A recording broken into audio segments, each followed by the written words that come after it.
Assalamualaikum warahmatullahi wabarakatuh. Waalaikumsalam warahmatullahi wabarakatuh. Bismillah, walhamdulillah, wassalatu wassalamu ala rasulillah wa ala alihi wa sahbihi wa mawalah wa la hawla wa la quwata illa billah. Amma ba'du, rabbi shrahli sadri wa yassiri amri wahlul 'uqdatam min lisani yafqahu qawli. Selamat jumpa lagi Narabala Kiswah, kajian siniar dan dakwah. Pada episode kali ini, episode yang ke-27, kita akan mengulik tentang kaidah umum yang keempat, kaidah baru. Bagaimana nanti kaidah ini menjelaskan tentang prinsip-prinsip seseorang dalam beribadah gitu ya. Bagaimana bunyinya nanti akan dijelaskan oleh Mas Rizal. Sebelum itu terima kasih kepada teman-teman yang sudah memfollow atau subscribe YouTube kami. Jangan lupa untuk membagikan video-video ini ke sanak family, teman-teman. Siapa tahu dengan sedikit berbagi kita akan punya respon atau komentar yang bisa kami bahas gitu ya. Kita akan membahas kaidah-kaidah kefikihan maupun aktivitas sehari-hari.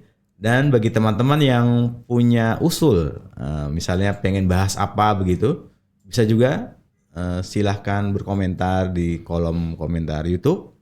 Nanti kita akan seleksi dan bisa kita kaji di Ihsan, Ikhtisar Akhir Pekan. Oke, selamat sore Mas Riza. Selamat sore Mas Atung. Seperti biasa nanti Mas Rizal menjelaskan materi fikihnya dengan e-book terbaru selama 10 atau 15 menit dan nanti akan diurai kembali, dan mungkin kalau ada teman-teman yang tanya bisa kita bahas kemudian.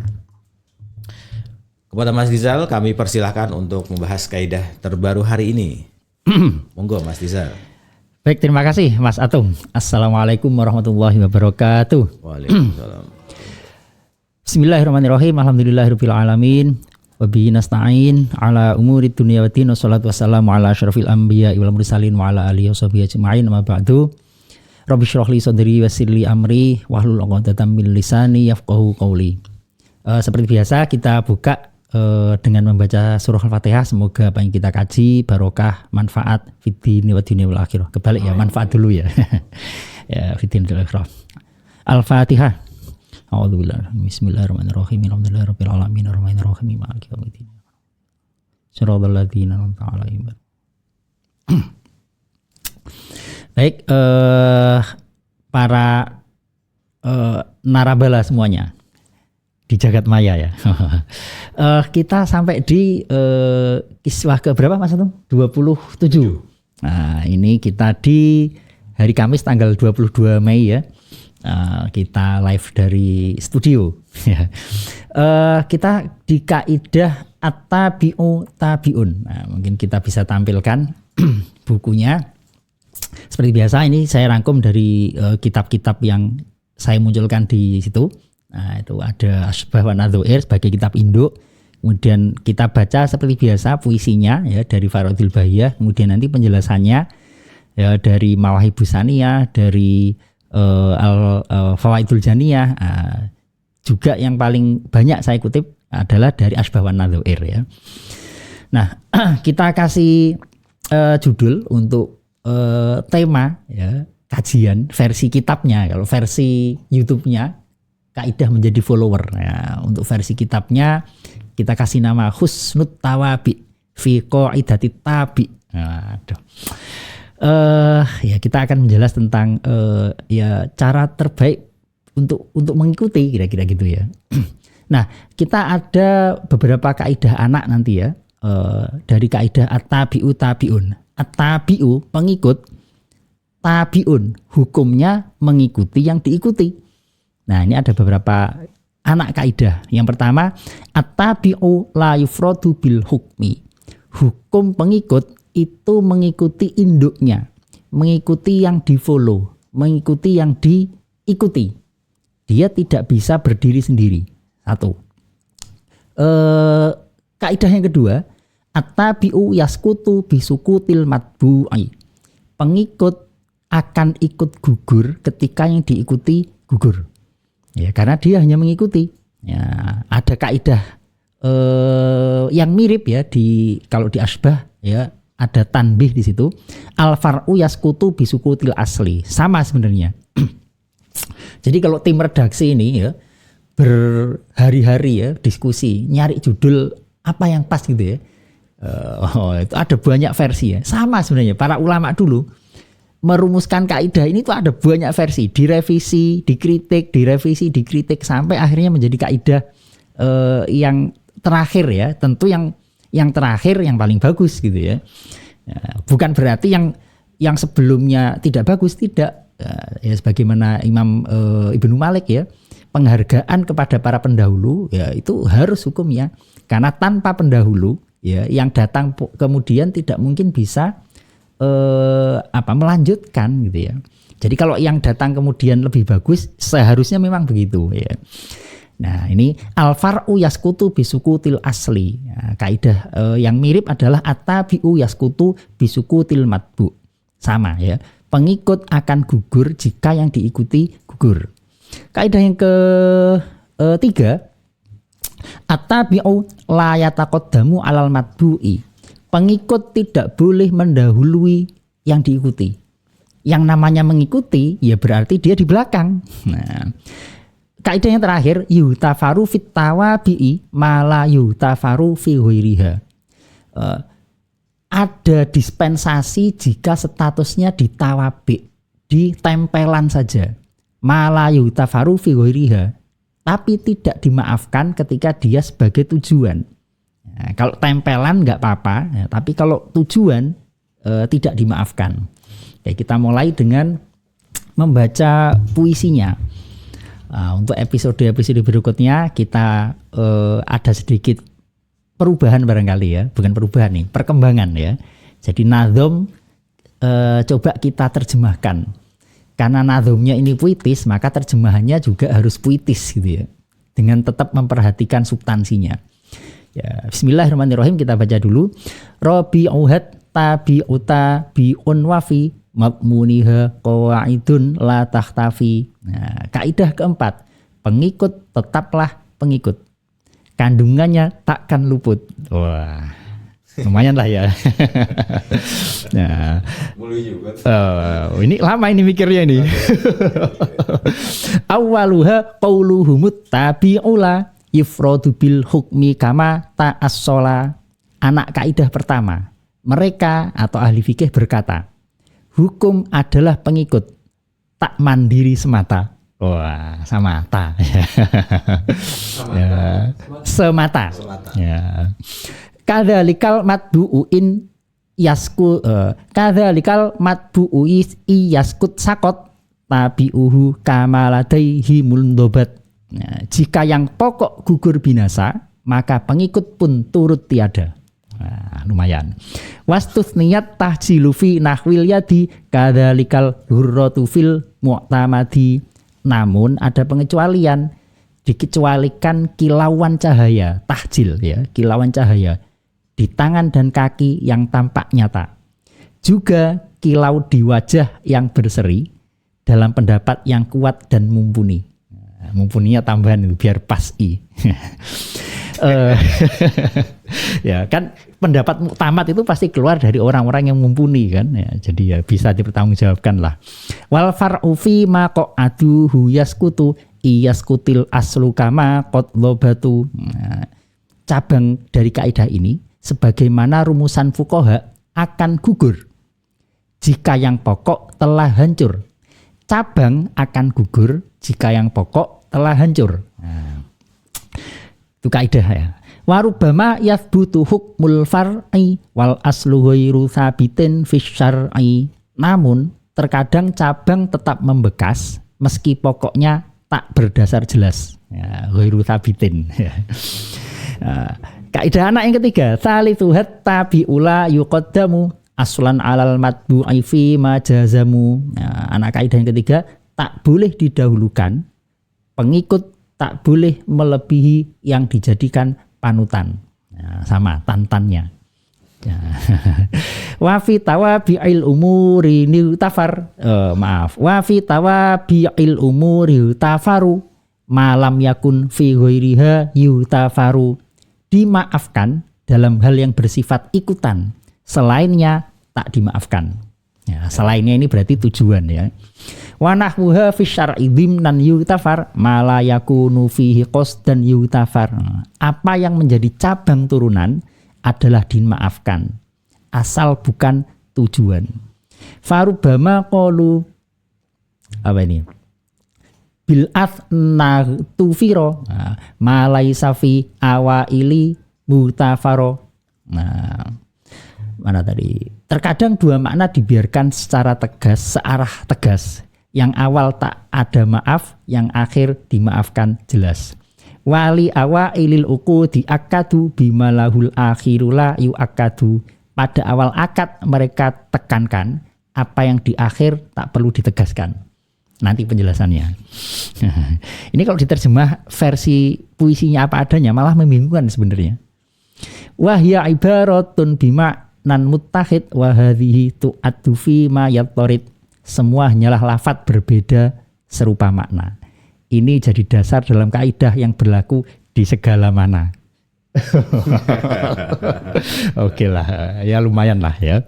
Nah, kita mulai yang pertama. Jadi at-tabi'u tabi'un. Follower atau pengikut itu hukumnya mengikuti yang diikuti. Nah, kita coba ada bagan-bagan ya untuk memudahkan. Contoh, kaidah pertama, at-tabi'u la yufradu bil hukmi. Pengikut itu hukumnya tidak boleh mandiri. Artinya dia mengikuti induknya. Kenapa? Li'annahu innamaju ila tabaan. Ya, karena dia ada statusnya ngekor, statusnya mengikuti. Ya, beberapa contoh misalkan lau ahya syai'an lahu harimun. Ya. Malaka al harima fil asohi tabaan. Zaman dulu itu ada Ihyaul Mawat ya, kemarin sempat ramai itu ya, Ihyaul Mawat ya, laut gitu ya. Tapi memang zaman dulu, kalau sekarang kayaknya agak repot ya diaplikasikan ya. Jadi ada tanah mati dihidupkan, misalkan yang dihidupkan itu berupa sumur, maka otomatis juga tabaiyahnya apa? Pinggiran-pinggirnya juga ikut menjadi hak saya, kira-kira gitu. Nah, ketika saya jual sumurnya, otomatis sumur itu kan nggak mungkin sumur saja. Sumur itu juga butuh sekeliling tanah untuk menopang dia. Nah, nggak bisa tuh beli sumur hanya dengan sumurnya saja. Nah, kalau saya beli sumur misalkan, otomatis juga beberapa tanah radius berapa meter juga ikut. Tapi kalau harim ya, itu namanya harim ya. Sumur itu asalnya harimnya itu tanah di sekelilingnya radius berapa meter atau sentimeter. Nah, ketika saya menjual atau menghidupkan atau membeli sumurnya, saya otomatis juga dapat harimnya tadi, harimnya sumur, tanah yang mengelilingi sumur radius beberapa meter.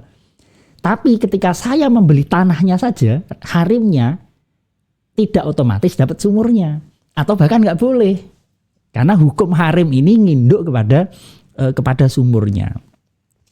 Atau misalkan tempat gembala kambing gitu ya, atau sawah ya, itu kan butuh penopang ya, Mungkin kalau di zaman modern perumahan gitu ya, itu harus ada berapa meter untuk lahan hijau gitu ya. Nah, berarti kalau beli tanah, beli rumah ya harus sekalian beli lahan hijaunya, nempel itu. Nah, lahan hijaunya dijual terpisah nggak bisa. Nah, itu at-tabi'u la yufradu bil hukmi. Nah, dalam konteks negara misalkan lau naqadha as-suqah air ra'iyah, Al-ahd itu perjanjian antar negara atau perusahaan misalkan gitu ya, punya peraturan tidak boleh melakukan tindakan tertentu dengan korporasi lain misalkan. Negara tidak boleh melakukan tindakan tertentu dengan negara lain. Kok ternyata yang melanggar itu rakyatnya secara individu. Apakah kemudian negara dianggap melanggar hukum? Walam ya'lam ar-rois wal ashraf, ya para pejabatnya nggak tahu, ya kepala negara nggak tahu. Fafin tigodil ahdi fi haqqis suqoh wajihani. Apakah negara dianggap melanggar hukum? Ada dua versi pendapat. Yang pertama al-man'u kamala tibaro bi ahdihim. Ya karena gini, kalau ini apa namanya? Bingung. Kalau perusahaan ya membuat kontrak untuk tidak melakukan tindakan tertentu dengan perusahaan yang lain gitu ya, itu kalau yang melakukan tindakan itu individu antar individu ya nggak apa-apa kira-kira gitu, meskipun ada dua pendapat ya, tapi yang jelas mengikat induknya ya, karena karyawan itu tabi saja mengikuti ke induknya. Nah wa minha qauluhum sifatul uqud la tufradu bil iskoti li annaha tabi'atun falau askoto man alaihi dainu al muajjalu al ajala lam yaskut dan wala yatamakana al mustahiku yatamakanu al mustahik fi mutolabatihi fil hal. Contohnya begini nih. Nah ini ulama kemudian berdebat sebenarnya ya terkait kaidah ini. Benar enggak kaidah ini berlaku bisa diterapkan di semua hal? Ternyata ada beberapa kasus tidak bisa. Nah, ternyata ini diteliti misalkan oleh ya beberapa ulama ya, saya lupa mencantumkan ini ya. Rangkumannya kira-kira begitu. Jadi ini sifat dalam sebuah akad, sifat hak dalam sebuah akad itu yang ada yang mandiri dalam tanda petik ya. Karena kalau saya sebut mandiri, sebenarnya dia tidak mandiri utuh, makanya mandirinya tanda petik di situ ya. Dan ada yang tabaiyah, yang benar-benar nempel, tidak bisa dipisah dengan sebuah akad. Nah, contohnya begini, di contoh tadi ya, sifatul uqud la tufradu bil iskot. Sifat yang nempel di akad maka dia tidak boleh dipisahkan. Contohnya apa? Contohnya saya beli sesuatu ya, beli makanan ya ke Mas Atung misalkan, beli HP. Saya mempersyaratkan HP-nya warnanya merah. Nah, warna merah ini nempel di akad, tidak bisa saya gugurkan di tengah jalan. Saya mensyaratkan barangnya itu sehat, barangnya bagus misalnya. Saya jual ini ya, barangnya nanti akan datang bagus. Maka saya tidak bisa menggugurkan sifat yang nempel itu secara sepihak. Ya, berbeda dengan yang misalkan rohen dan kafil. Rohen itu gadai, kafil itu penjamin. Nah, untuk rohen dan kafil itu boleh digugurkan oleh pihak yang menetapkan. Nah, jadi misalnya saya akan menjanjikan ini ya, utang gitu ya, kemudian ini ya harus ada rohnya ya, harus ada gadenya ya. Nah, sewaktu-waktu kok saya gugurkan sepihak, nggak masalah, karena antara utang dan gadai itu akadnya terpisah. Meskipun akad gadai nempel di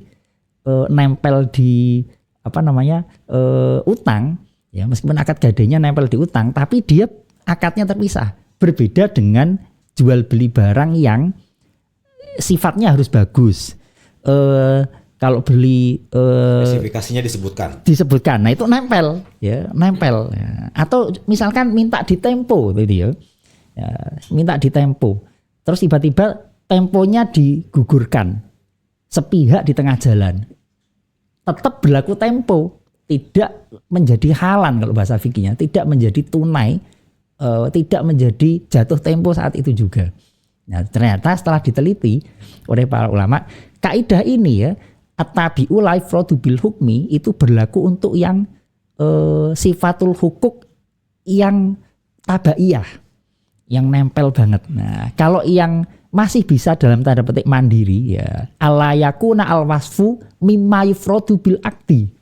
Nah, bukan termasuk sifat yang bisa dipisah dengan akad yang sendiri. Contohnya karrohni wal kafil. Gadai dan penjamin ya. Maka itu boleh digugurkan sepihak ya. Artinya tempelannya saja yang digugurkan itu boleh. Gadainya digugurkan boleh. Kafilnya boleh. Beda dengan sifat barang tadi itu. Kayak sehat, harus barangnya baik. Nah itu nggak boleh digugurkan di tengah jalan. Nah dari kaidah tadi itu ada redaksi lain yang digunakan oleh para ulama, yaitu al-far'u yaskutu bisukutil asli ya. Jadi kalau kita berdebat panjang soal milih judul ini ya, para ulama dulu juga perdebatannya panjang ya. Yang satu menggunakan redaksi at-tabi'u la yufradu bil hukmi. Nah, ada kaidah lain yang sama ya. Al-far'u yaskutu bisukutil asli. Cabang itu akan runtuh, gugur jika asalnya gugur. Nah, contohnya adalah idza bari al-asil bari al-dhamin li annahu far'uhu. Kalau saya punya utang ya ke Mas Uud ya 5 juta ya. Kemudian Mas Atung gini, saya mau pulang kampung misalkan, atau saya mau ke luar negeri misalkan. Nah, Mas Uud, lah terus utang saya gimana gitu kan? Nah, Mas Atung sebagai teman ya, kalau kita lagi butuh memang aku teman biasanya ya. Nah, Mas Atung, tolong dong utang saya jamin dulu. Nah, ketika Mas Atung menjamin utang saya, maka hak tagih Mas Uud nagihnya tidak lagi ke saya, tapi ke Mas Atung. Nah, artinya selama saya pergi, yang menjamin utang saya adalah Mas Atung. Nah, kalau kalau utang saya dibebaskan oleh Mas Uud ya suatu saat ya, entah dibebaskan itu karena Mas Uud baik hati gitu ya, saya udah utangnya dibebaskan aja, atau karena ada orang lain yang bayari, atau saya bayar sendiri, maka ketika saya kan statusnya asil ya, Mas Atung statusnya dhamin. Nah, idza bari al asil bari al dhamin. Ketika yang ditanggung utangnya bebas, maka Mas Atung juga bebas dari tanggungan utang. Karena Mas Atung sifatnya nempel aja. Yang punya utang sebenarnya saya. Mas Atung ketempelan utang karena jaminan. Sebagai penjamin ya, dhamin. Nah, itu dalam banyak kasus zaman dulu juga seperti itu ya. Ketika ada orang harus dihukum misalkan. Hukuman yang taruhlah cukup hukuman maksimal lah misalkan ya, seumur hidup atau sampai hukum mati misalkan. Ya biasanya kalau zaman dulu minta izin pamit untuk sowan ke orang tua, ke orang keluarga terdekat gitu ya. Nah, selama dia pergi, yang menjamin siapa? Nah, butuh ada jaminan. Nah, biasanya ada yang jamin. Kalau dia kabur, ya yang jamin ini yang menggantikan hukumannya tadi. Nah, kalau yang asalnya misalkan mendapat pengampunan, maka penjaminnya juga mendapat pengampunan. Jadi al-far'u yaskutu bisukutil asli. Cabang penjamin dalam hal contoh tadi gugur kewajibannya ketika yang asal ya, ketika akarnya itu gugur. Nah, contoh lain ada beberapa, nanti kita lewati saja. Nah, nanti kita bahas. Nah, ini Imam Juwaini. Tadi ada perdebatan panjang gitu sebenarnya. Nah, kita lompati saja. Nah, qala al-Juwaini wa innama lam yaskut at-tabi'u fi hadhihi surah. Nah, ternyata enggak juga kok, ada beberapa kasus, ada beberapa contoh yang ternyata tabi' tidak gugur ya. Yang nempel tidak gugur sebab yang ditempeli gugur. Nah, para ulama memang gitu ya. Ada kaidah ini dicari-cari, bener nggak ini? Ternyata betul juga. Di antaranya adalah apa itu saya terjemah ya. Ini kaman fatat, orang yang kehilangan kesempatan melakukan sholat, fatat ha sholatun zaman al haidi wal majnun fa innaha la takwi rawatibaha kama layukdo al fardu. Kenapa? Li anna sukutul qadha fi ma dzukira rukhsatun ma'a imkanihi. Maka fa idza saqatal aslu ma'a imkanihi fattabi'u aula. Jadi perempuan yang haid tidak diwajibkan mengqadha salat fardu maupun rawatibnya. Nah, tapi orang yang tidak memiliki tangan gini. Itu yang tadi disebut tahjil itu ya. Wudu itu yang wajib adalah fagsilu wujuhakum wa aydiyakum ilal marafiq ya. Yang wajib itu hanya sampai siku. Fagsilu wujuhakum wa aydiyakum ilal marafiq. Tanganmu sampai mana? Sampai siku. Nah, ini enggak usah ditanya ya. Di Quran kan hanya disebutkan wa aydiyakum ilal marafiq. Statnya dari mana ya? Itu bahasa budaya itu ya. Ya otomatis statnya dari sini. Nah, di dalam bab wudu itu disunahkan memperpanjang basuhan. Ya, ini investasi biar nanti di akhirat glowing gitu ya. Artinya sunnahnya membasuh sini itu karena nempel yadun ini. Ya, dari apa namanya? Sini namanya apa ya? Lengan. Kalau ini namanya apa? Nggak ada ya. Sini sampai siku. Nah, yang wajib kan sini sampai siku. Nah, sini sunnah. Artinya apa? Ini asal. Nah, sini statusnya tabi. Nah, misalkan ya naudzubillah ya, orang nggak punya tangan. Apakah masih disunahkan basuh ini? Ini karena kesulitan menyebut namanya. Ma fauqal mirfaq ya. Apakah masih disunahkan membasuh ma fauqal mirfaq? Sementara kesunahan ini kan nempel. Mestinya kalau menggunakan kaidah al far'u yaskutu bisukutil asli, cabang gugur dengan gugurnya asal, mestinya nggak disunahkan lagi membasuh ini. Tapi Al-Juwayni cerdas ya. Menemukan kasus nggak juga ternyata. Jadi itu tidak berlaku. Jadi meskipun orang nggak punya tangan, tetap disunahkan membasuh apa namanya? Pangkal lengan. Ya. Ada lagi orang yang memiliki orang yang nggak punya rambut. Ya, jadi kalau di haji kan disunahkan disunahkan. Ada rukun tahallul ya. Nah, tahallul. Lah kalau orangnya udah nggak punya rambut, apanya mau tahalluli?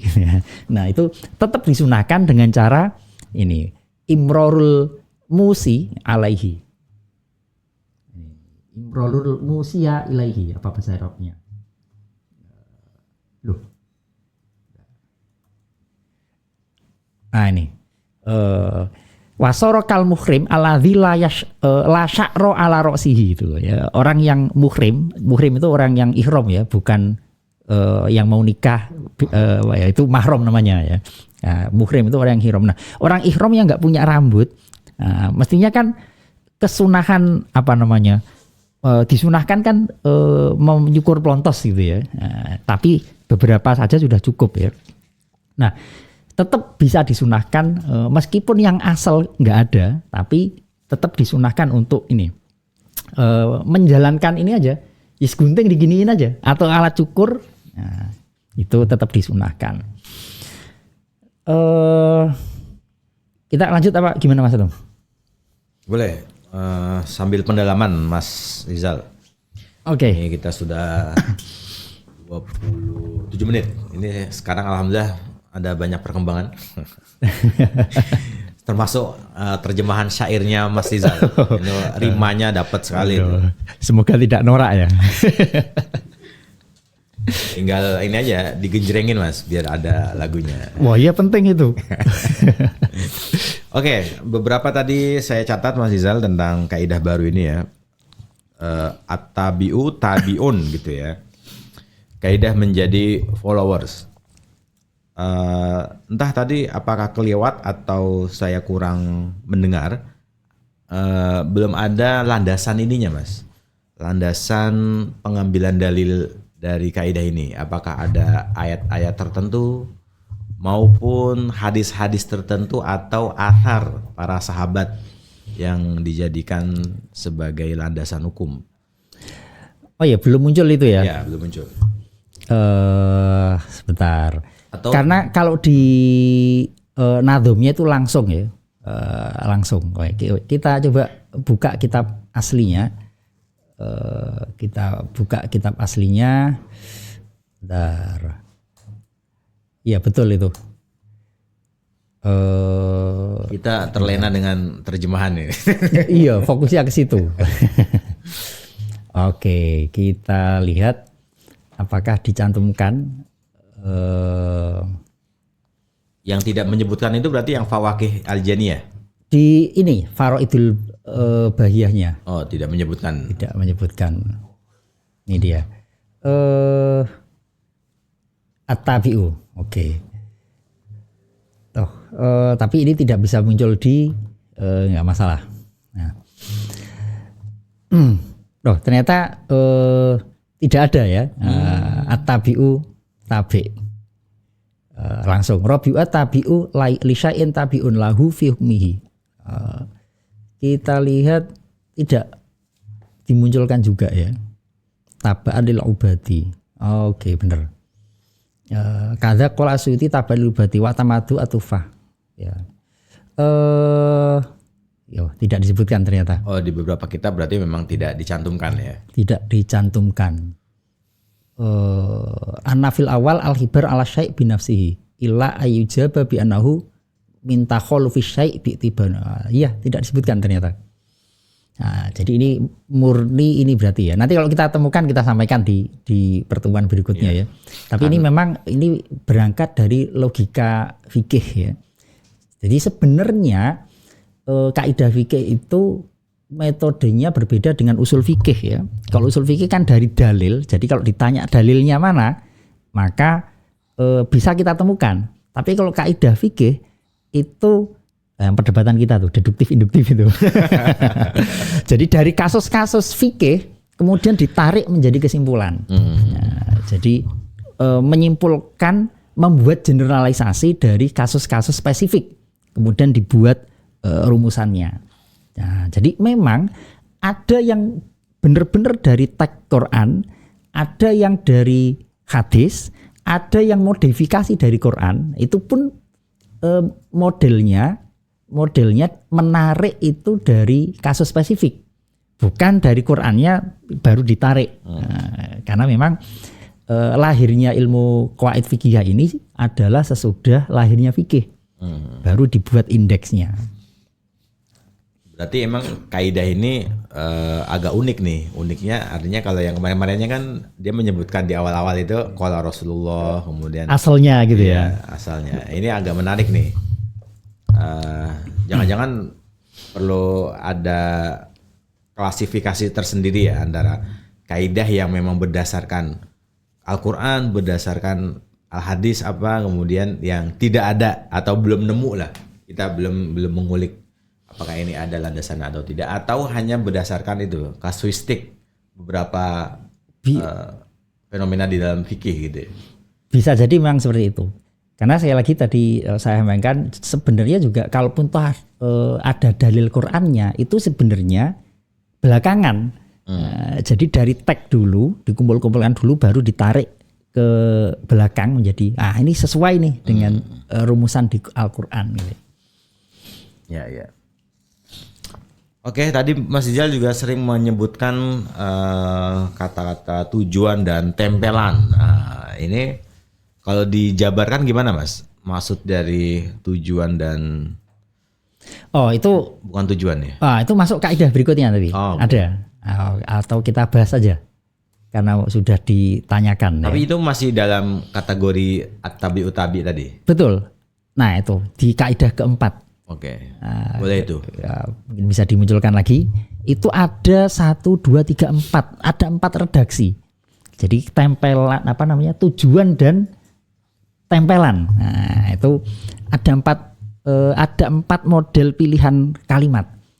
Pertama, yutafaru fit tawabi'i ma la yutafaru fi ghairiha. Sesuatu jika dia statusnya tawabi maka dimaafkan, tapi kalau tidak tawabi tidak dimaafkan. Kalau dia nempel bukan sebagai tujuan dimaafkan. Tapi kalau dia sebagai tujuan tidak nempel ya, pada hal lain ya, maka tidak dimaafkan. Redaksi kedua, yutafaru fi syai'i dimnan ma la yutafaru fihi qasdan. Artinya sama ya. Kalau dia statusnya dimnan ya tercakup saja ya, maka dimaafkan. Tapi kalau qasdan sebagai tujuan utama tidak dimaafkan. Yutafaru fi tsawani ma la yutafaru fil awaili. Sama artinya.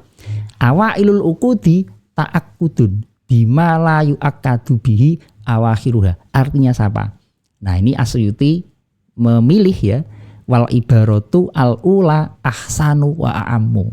Setelah diteliti oleh Asyuti, redaksi yang pertama ini yutafaru fit tawabi ini lebih bagus ya, lebih mencakup, lebih pas dan seterusnya. Nah, contohnya gini, Mas Atung ya mau ngambil program doktor ya ke mana Mas Atung? Ke SOAS. Mana? Ke Amerika misalkan ya. Nah, di Amerika itu ya mohon maaf ya, orang macam-macam ya. Ada yang bajunya model begitu, semacam-macam lah ya. Ada maksiat misalkan. Nah, tujuan Mas Atung ke Amerika ya, qasdannya itu thalabul ilmi. Maka perintilan-perintilan yang seperti itu tadi dimaafkan. Berbeda kalau tujuan kesananya memang itu.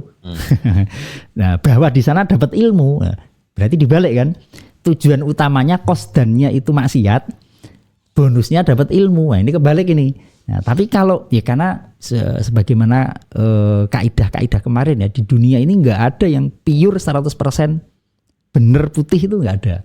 Nah, kalau yang putih itu sebagai tujuan, nah untuk menuju putih itu harus ketemu yang hitam-hitam, yang abu-abu. Nah, ini kira-kira dimaafkan.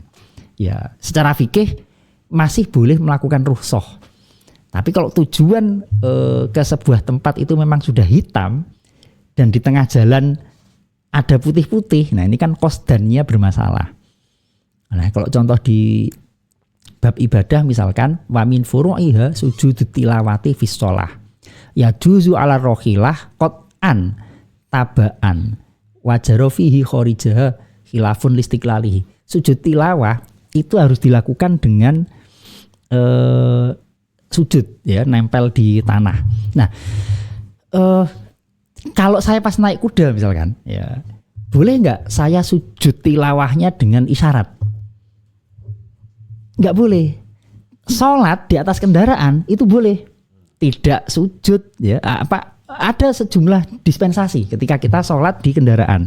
Nah, tapi pas kita sholat tadi ya, mendengar ayat sajdah wasjud waqtarib, maka boleh kita sujud tilawah di atas kendaraan. Nah, tapi kalau sujud tilawah tidak nempel di sholat nggak boleh. Nah, jadi yutafaru fit tawabi ya, sujud tilawah kalau statusnya tawabi ikut ke sholat yutafaru. Tapi kalau dia mandiri ya nggak bisa.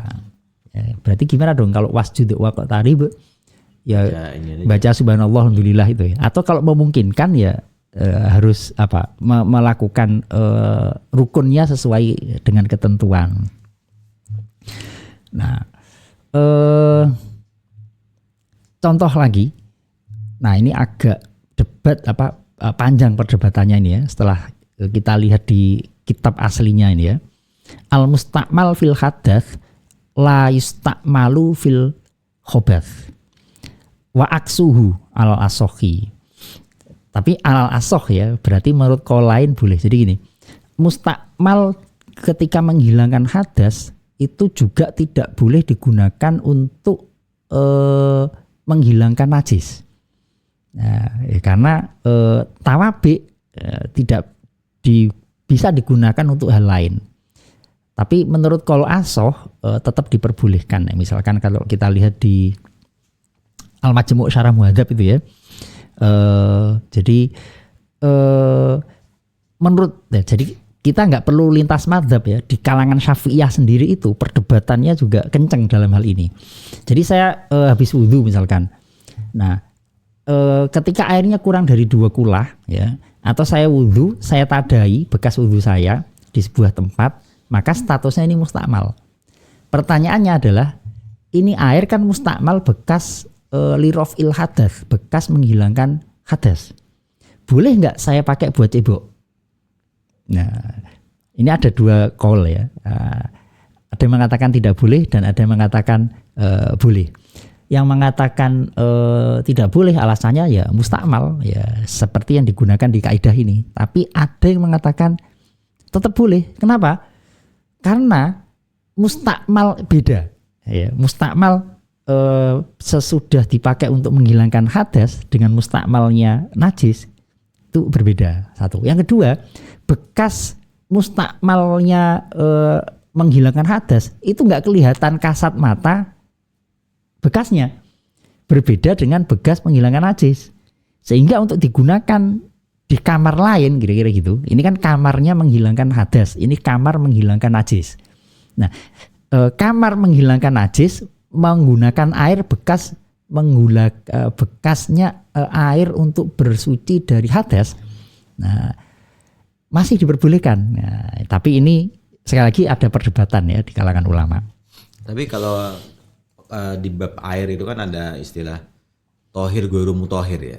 Betul. Bahwa air suci yang tidak bisa mensucikan. Nah, mustamal itu kan dalam kategori itu atau beda? Iya.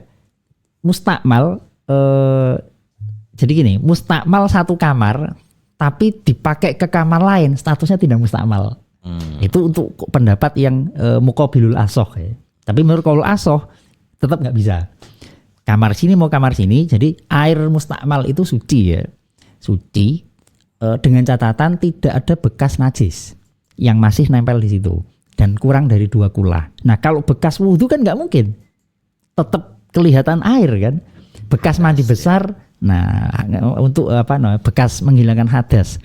Ya, tapi kalau bekas menghilangkan najis kelihatan ya bekasnya. Ada ainiyahnya gitu ya. Ada ainiyahnya. Ada orang Jawa bilang ada kahanane. Ada kahanannya. Apa bahasa Indonesianya apa? Kelihatan zatnya. Ada zatnya. Ya, zatnya. Itu contoh untuk yang sesuatu yang statusnya sebagai tempelan dimaafkan, tapi kalau dia berdiri sendiri sebagai tujuan, maaf ya. Jadi kalau dia sebagai tujuan tidak dimaafkan, tapi kalau sebagai tempelan komplement ya. Jadi Mas Atung berangkat ke kantor ya, niatnya mencari nafkah. Bahwa di jalan mampir-mampir ya dimaafkan lah ya. Tapi kalau niatnya udah yang mampir-mampir itu terus sekalian ke kantor nah ini bermasalah itu gitu. Jadi sama ini ya, sama kayak kasusnya orang jamak qashar gitu ya, ketika dia perjalanan sudah ditakar itu sesuai dengan kriteria, tapi apakah dia al-masyad fis safar atau bis safar? Bis safar. Gitu ya? Nah, seperti itu ya. Betul.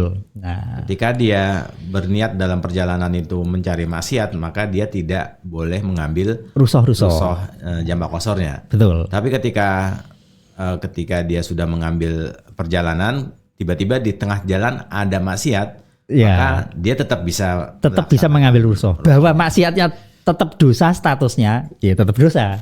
Cuma core besarnya kan ya fikih melihatnya di situ aja gitu ya. Bahwa nilai dosanya tetap dapat gitu ya. Tapi sebenarnya ada solusi kok. Para ulama itu selalu mencari sesuatu yang memudahkan gitu ya. Ya kalau udah terlanjur niatnya misalkan untuk maksiat, masa iya fikih nggak membuka solusi gitu ya. Solusinya gimana? Ya tobat dulu aja, selesai. Setelah tobat sudah niatnya dibeneri lagi, udah boleh lagi untuk mengambil rusoh. Oke, ada pendapat seperti itu ya? Oh iya dong. Para ulama selalu mencari, ya itulah yang dzurunal ummah binadzoril bi'ainir rahmah gitu ya. Ini udah pendekatan tasawuf ini kayaknya. Oh ini masih fikih ini. Udah habis turun gunung ini kayaknya.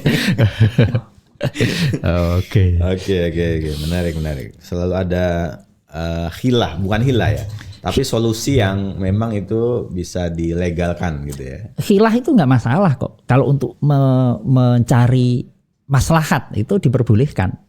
Khilah itu. Oke, masuk ini. Nah, ini ada pertanyaan Mas Rizal. Pertanyaannya gini. At-tabi utabi itu apakah berlaku ketika seorang makmum yang melihat imamnya salah? Katakanlah sholat maghrib 3 rakaat. Tapi ternyata di rakaat ketiga si imam berdiri lagi gitu, bukan salam. Nah, apakah si makmum ini ikut imam atau dia tetap duduk atau bagaimana?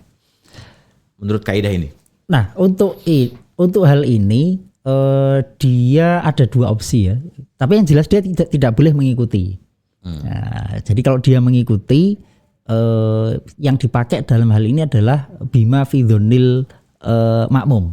Nah, dalam beberapa hal nanti saya sepakat menggunakan bima fi dzonil bima fi tiqodil imam. Tapi dalam hal ini yang berlaku adalah fi tiqodil makmum. Jadi kalau tahu begitu, pilihannya ada dua. Mufarokoh atau diem boleh. Diem nunggu nanti salamnya bareng. Nah, atau mufarokoh. Kalau mufarokoh bagaimana penjelasannya? Ya udah niat memisahkan diri dari imam. Nah, ya bisa dengan cara nunggu dulu sambil mengingatkan ya, subhanallah gitu ya. Diniati zikir ya, niat zikir plus mengingatkan. Nah, tapi jangan ikut. Kalau ikut batal kita. Soalnya udah tahu ya. Karena kita tahu itu batal. Beda kalau si makmum ini memang tidak tahu, ikut imam gelondongan gitu. Nah, kalau itu ya nggak masalah. Atau kita ragu. Ini imam salah apa enggak ya? Ya sudah ikut aja udah. Udah. Nah, nanti setelah selesai sholat kok baru tahu. Ya sudah, kalau kesalahannya itu kekurangan ya kita tambahi. Kalau kesalahannya kelebihan ya sudah. Ya sudah. Nah, kalau ditambahi itu meskipun dia sudah berkata-kata gitu, tidak apa-apa. Enggak masalah. Ya, di hadisnya Dzulyadan itu kan Nabi ngobrol. Dan dia Nabi tidak mengulang dari awal, tapi Nabi cukup nambah 1 rakaat terus sujud sahwi. Jangan-jangan ngobrolnya Nabi itu ayat Quran gitu kan? Oh enggak, itu ngobrol debat kan. Nah ini ulama beda pendapat memang. Batasnya sepanjang apa? Nah ini pendapat kuat dikembalikan ke urf, ke budaya. Ya sama yang lagi rame ini kan akadnya seorang artis di Bali. Akad nikah itu kan memang tidak boleh dipisah. Tapi ya nggak satu tarikan nafas juga kali. Jadi antara ijab dan qabul itu tidak boleh difasel dengan kalam ajnabi. Difasel dipisah dengan pembicaraan di luar konteks. Jadi ya nggak harus terus sah udah lama nggak akad jadi lupa. Angkah tukar. Nah langsung dijawab satu tarikan nggak gitu juga gitu ya. Nggak saklek banget. Nggak saklek gitu. Kecuali ya ditinggal ngopi dulu atau ditinggal ngatur dekor kayak, nah itu harus diulangi lagi. Asalnya sudah terlalu jauh. Sudah dan fasal. Ajnabi ya. Sudah asing ya. Ya sama kayak akad yang lain sebenarnya. Nah sebentar. Aku kemarin juga datengin undangan ya. Dia sebelum jawab langsung bismillah dulu. Bismillahirrahmanirrahim qabiltu nikah. Oh. Itu gimana tuh? Itu ada dua versi. Bismillah kan sebenarnya untuk menegaskan jawaban ya. Ya berarti ya belum ajak Nabi juga. Malah kadang sholawat dulu kan. Tapi kan sholawatnya dalam rangka jawabannya, bukan dalam konteks yang lain. Ya. Mungkin kalau di tradisi pesantren kan tidak ada seperti itu ya. Kalaupun pengen menambahkan bismillah atau sholawat, mungkin ya sirri aja dalam hati ya. Nah itu pakai speaker. Bismillahirrahmanirrahim qabiltu. Wah ini Islami sekali ini. Ya. Dikiranya kita nggak pernah bismillah kali. Tapi nggak apa-apa ya. Hiburannya pengajian lagi. Hiburannya pengajian, iya betul. Nah ini hal-hal seperti ini bisa kita bahas di Ihsan Mas. Di Ihsan nanti. Rizal ya. Ya. Ini kita lanjutkan saja. Oke. Kaidah anaknya ya. Kaidah anak, lompat nggak masalah ya. Nah, kaidah anak yang ketiga, at-tabi'u la yataqaddamu 'alal matbu'i. Pengikut itu tidak boleh mendahului yang diikuti. Saya rasa wajar lah ini ya. Yang namanya follower, mestinya kan dia nge-share sesuatu yang ditulis oleh yang di follow. Yang di follow aja belum nulis kok dia nge-share. Yang di-share apa ya. Nah ini diterapkan misalkan imam itu matbu, makmum itu tabi. Ya, maka makmum tidak boleh mendahului imamnya. Dalam posisi sholat, gerakan yang fi'li, ya. Kalau gerakan qauli nggak masalah. Cuma di sini para ulama juga kemudian kritis ya. Tidak boleh mendahului itu apakah harus di belakang atau yang penting tidak lebih maju. Nah itu juga ulama beda pendapat ya. Kalau pendapat yang kuat di Syafi'iyah adalah yang penting tidak lebih maju. Berarti sholat imam dan makmum sejajar itu boleh. Nah ini mungkin di tempat-tempat yang sempit ya nggak perlu juga imamnya di depan, makmumnya nggak perlu gitu juga. Jejer lurus itu nggak masalah. Bahkan seandainya toh ekstrimnya begini, imamnya kakinya sepatunya ukurnya 39 misalkan, makmumnya ukuran 43, berarti berdiri sejajar, tapi ujung telapak kakinya makmum lebih maju, jempolnya. Ya. Nah itu tetap sah sholatnya. Yang penting yang dijadikan ukuran itu apa? Tumit ya, tungka. Nyari bahasa Indonesianya tungka. Ya, yang dijadikan ukuran itu tumitnya, ya, tungkaknya kalau kata orang Jawa. Jadi yang penting tumitnya sejajar, meskipun ujung jarinya makmum lebih maju, itu enggak masalah. Tapi satu pendapat mengatakan yang namanya makmum yang harus di belakang. Tapi yang dipakai di kaidah adalah layataqaddamu. Yang penting tidak boleh lebih maju. Berarti sejajar masih boleh.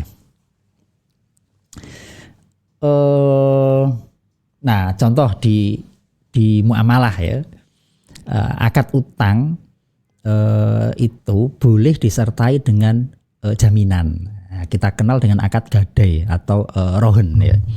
Nah karena akad utang itu adalah pokoknya, matbu'nya, asalnya ditempeli gadai, maka akadnya harus utang dulu baru gadai.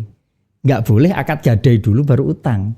Nah ini kayaknya ini yang membedakan di pegadaian yang sesuai dengan fikih ya, kenal dengan syariah dengan yang tidak ya. Jadi yang namanya utang itu mandiri bisa, tapi kalau gadai mandiri penuh nggak bisa. Kalau saya mau gadai itu kan jaminan atas apa? Jadi utangnya dulu clear, selesai, baru ditempeli gadai. Maka tidak sah kalau ada akad gadai yang mandiri atau dia lebih awal daripada akad qardnya, daripada akad utang piutangnya.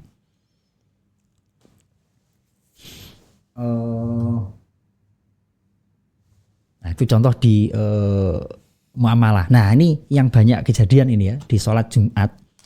Ya ini, wah, ada jadwal khutbah kayaknya Mas Atung ini. Dengar sholat Jumat langsung kaget.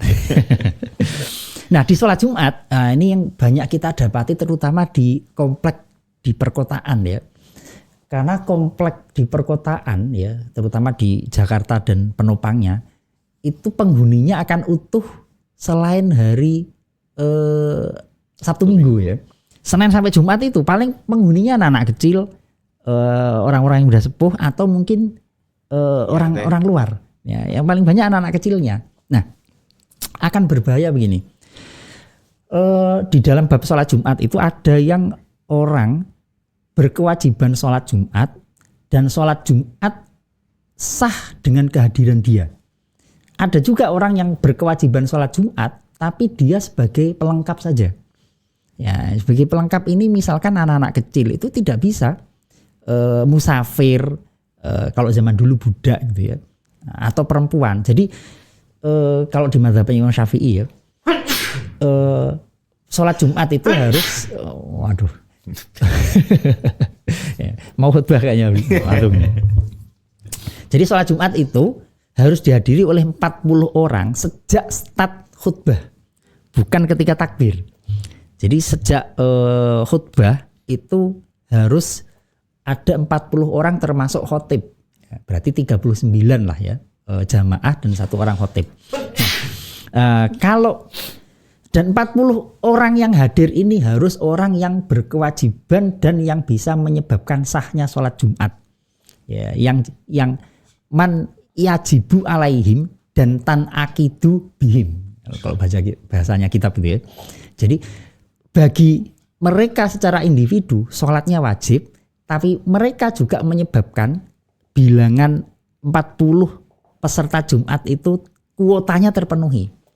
Nah, kalau misalkan yang hadir pertama itu anak-anak kecil misalkan. Jadi anak-anak kecil ada taruhlah 20 anak. Kemudian 20-nya orang yang sudah dewasa. Terus khutbahnya dimulai. Itu enggak sah sholat Jumatnya. Karena anak kecil ini statusnya tabi. Pelengkap saja. Atau musafir misalkan. Ikut nimbrung sholat di situ. Nah, ini sholat Jumatnya, kecuali kalau kita nyebrang ke mazhab sebelah ya, yang mengatakan cukuplah sekian 3 jamaah itu kan minimal 2 orang cukup lah. Ya, tapi kalau Syafi'iyah harus 40 itu orang yang yajibu alaihim watan akidu bihim. Mereka berkewajiban melaksanakan sholat Jumat, tapi juga menyebabkan sahnya sholat Jumat. Nah itu sejak khutbah ya. Kecuali pas pandemi ya. Pas pandemi 2 orang Jumatan juga nggak apa-apa ya. Kalau pandemi sholat zuhur nggak masalah malah. Nah, ada uzur ya, uzur syar'i. Nah itu lau hadhara al jumu'ah man latan akidu bihi gitu kan. Orang menghadiri, orang yang tidak menyebabkan bilangan sholat Jumat itu kuotanya terpenuhi, menghadiri pelaksanaan sholat Jumat. Kal musafir wal abdi wal mar'ah lam yasihha ihramuhum biha illa ba'da ihrami arba'ina min ahlil kamal. Nah, kecuali setelah takbiratul ihramnya 40 orang min ahlil kamal yang menyebabkan terpenuhinya kuota 40. Ya, kenapa? Li'annahum tabaun. Ya, karena orang-orang tadi itu anak kecil, musafir dan lain-lain tabaun saja, statusnya hanya pengikut. Nah, ini kaidah at-tabi'u la yataqaddamu alal matbu. Pengikut tidak boleh mendahului yang diikuti. Ya. Banyak sekali ininya ya. Ikutan kaidahnya, runtutan anak-anaknya. Followers dari kaidah ini juga banyak gitu ya. Followersnya banyak ini. Cuma kaidahnya nggak follow back masalahnya. Iya, karena nggak ada kewajiban untuk follow back. Mungkin kaidah pusatnya dia centang biru. Jadi pengen follow orang lihat-lihat dulu. Karena nggak ada kewajiban juga. Oke. Nah, ini sebenarnya ada kaitannya nggak, Mas?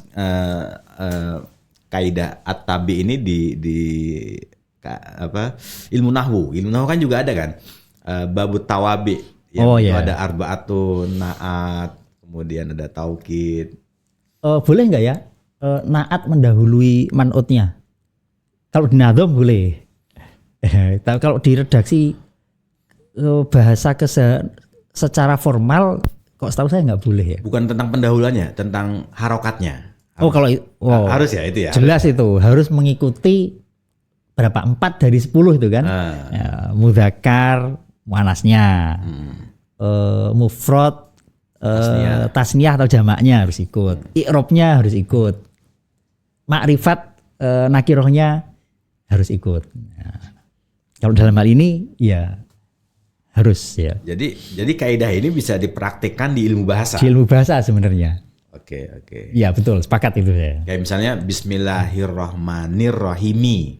Tidak boleh Bismillahirrahmanirrahimu. Karena Ar-Rahman dan Ar-Rahim ini tabi dari Allahi. Karena Allahi dibaca kasroh, majrur, maka setelahnya Ar-Rahman dan Ar-Rahim juga harus sifatnya harus sama yang disifati. Gitu. Betul. Ya. Kecuali kita tidak jadikan Rahman dan Rahim sebagai sifat. Nah, itu ada pembahasannya kan. Pembahasannya lain. Ada hidden-nya itu ya. Di mahdhuf ya. Mentakdirkan gitu ya. Boleh A'ni Ar-Rahmana Ar-Rahima atau apa? Huwa ar-Rahmanu ar-Rahimu. Tapi meskipun tidak lazim ya. Tapi kalau baca Quran ya harus sesuai ya. Ar-Rahmanir Rahim ya. Itu main nerima lagi itu ya. Main ya. Ya. Jadi Al-Quran itu bersajak meskipun Quran bukan sajak kan gitu ya. Betul, sepakat sih. Tapi ilmu kaidah bahasanya seperti itu kan ya. Tidak ada misalnya ini sebagai tambahan saja, tidak ada. Tapi pasti ada hubungannya dengan kalimat-kalimat sebelumnya gitu ya. Sepakat. Oke, ini terakhir Mas Rizal sebelum kita tutup. Oh iya, udah mau maghrib nih. Kita di grup bahas tentang ini hukum makan ulat. Itu kan haram ya kan? Oh iya. Nah, ketika ulatnya itu ada di dalam apel, kemudian apelnya kita makan, bagaimana hukum ulatnya? Betul, itu contoh yang sudah sangat populer itu ya. Makanya di sini nggak muncul sampai kelupaan ya. Nah, sama kayak Bismillah di tafsir jalan nggak ditafsirkan ya, karena udah dianggap. Betul itu. Jadi kita makan apel atau pisang atau anggur atau jeruk buah lah ya, dan di dalamnya ada ulatnya. Ulat itu nggak boleh dimakan secara sendirian. Tapi kalau kita misal pisang ya banyak ulatnya, milihin satu-satu susah, ya udahlah makan aja. Nah itu boleh. Atau apel ya di dalamnya ada ulatnya.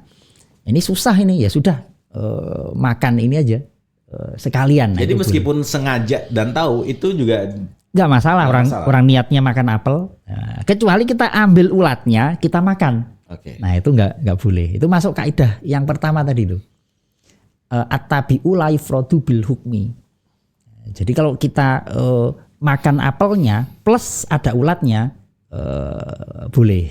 Tapi kalau kita makan ulatnya saja maka nggak boleh. Lagian siapa juga yang mau makan ulatnya doang. Iya, tapi itu hukum fikih ya. Ya sangat logis lah, logis. Itu tagnya ada tadi itu. Adudu al mutawalladu fit to'am. Ya juzu akluhu ma'ahu ay ma'at to'am. Tabaan la munfaridan. Atau ini juga nah ini musim kurban bentar lagi, bukan musim ya. Memang hari raya kurban. Kita nyembelih sapi misalkan, kok di dalam perut sapi itu ada anaknya. Dan pas kita sembelih, kita lihat anaknya sudah mati. Maka sembelihan anaknya ikut kepada sembelihan induknya. At-tabi'u tabi. Ya. Jadi kalau disembelih maka halal dimakan. Halal juga dimakan itu. Dan kebalikannya? Kebalikannya gimana tuh berarti? Kalau misalnya. Kecuali kalau pas keluar masih hidup, maka harus disembelih terpisah. Okay. Tapi kalau ternyata keluar juga sudah mati, ya sudah ikut induknya. Kebalikannya maksudnya kalau disembelihnya itu tidak halal. Oh sama berarti haram juga haram. Si anaknya ini. Betul, at-tabi'u tabi. Oke, terima kasih teman-teman narabala sekalian. Kita sudah 1 jam lebih mengupas tentang kaidah at-tabi'u tabi. Meskipun sudah kita kaji, tetapi tampaknya akan ada episode lanjutan ya Mas ya? Ini tuntas kayaknya. Oh tuntas. Sudah tuntas. Berarti tinggal ihsannya ini. Kita poles di ihsan aja. Nanti yang kurang-kurang di ihsan aja. Oke, bagi yang punya pertanyaan bisa ditulis di kolom komentar. Kita akan bahas di ihsan, ikhtisar akhir pekan. Tidak ada penutup karena cukup padat sekali.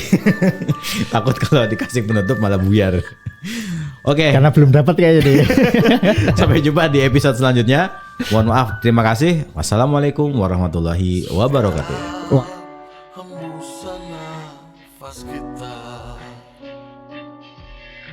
dari tidur dan terbangun saat sinar